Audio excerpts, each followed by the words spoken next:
Today I'm processing a whole deer. I start with the hind quarter and remove all that thick fat, and then remove that silver skin on top to expose the muscle groups. I'm working on the bottom round right here, and I just follow that skin all the way down. And then you'll find a stinky little gland right there you got to remove in between the top and bottom round. And then I work that bottom round down, cut that off, set that on the side, and then get busy on the sirloin, or what we call a football roast. Cut that off, set that on the side, and then work on that top round. Just follow the bone around and the silver skin, and it'll expose your muscle groups for you. I cut the rest of the back leg and all the trimmings into 2 groups. It's either going to be stew meat, you see me making a pile right there, or ground meat. I'm making a ground meat pile right there too.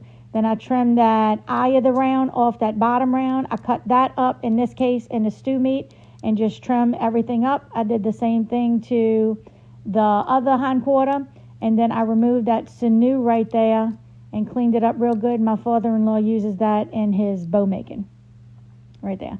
Then I get busy on the front leg, and we were running short on ground meat, so I used both front legs to grind this time, to fill the freezer up with some ground meat. And I did that to both legs. And then the back strap, I just trimmed, again, that sinew off, cleaned it up real good. Thanks for Weeby Knives, because that makes my job a little easier. Trimmed that up, and Louis wanted his back strap cut in a steak, so I cut these up for him for the barbecue pit. And I think we got like 18 steaks. And then the tenderloins, I just cleaned them up real good, saved them on the side for the pit. And the neck, I just trim it up, and that's my favorite roast. Then I grind it up, all that meat.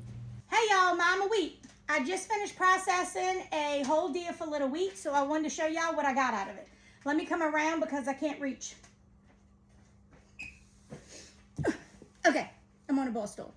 All right, so Louis wanted to keep it mainly roast because he likes to throw roast in a crock pot when he goes to work and come home and have supper made. So that's kind of how I kept it.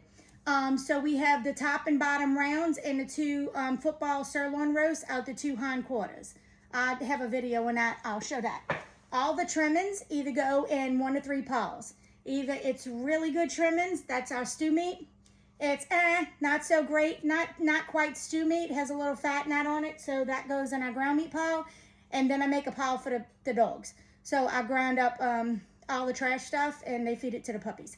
So the back strap, Louis requested that they be cut in like 1.5-inch medallions. So he wanted little fillets out of them. He has a thing he wants to try on a pit for that. The tenderloins, we just left tenderloins. We just trimmed them up, left the 2 tenderloins.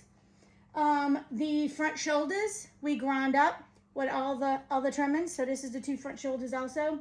And then the neck roast is my favorite crock pot roast. So those bones make a very, very rich gravy for a crock pot roast. Love it, my favorite roast.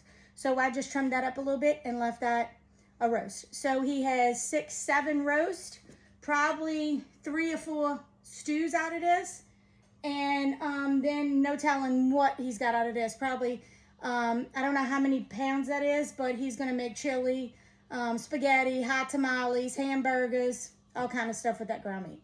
So that's it. A whole deer, broken down, cut to order for Louis.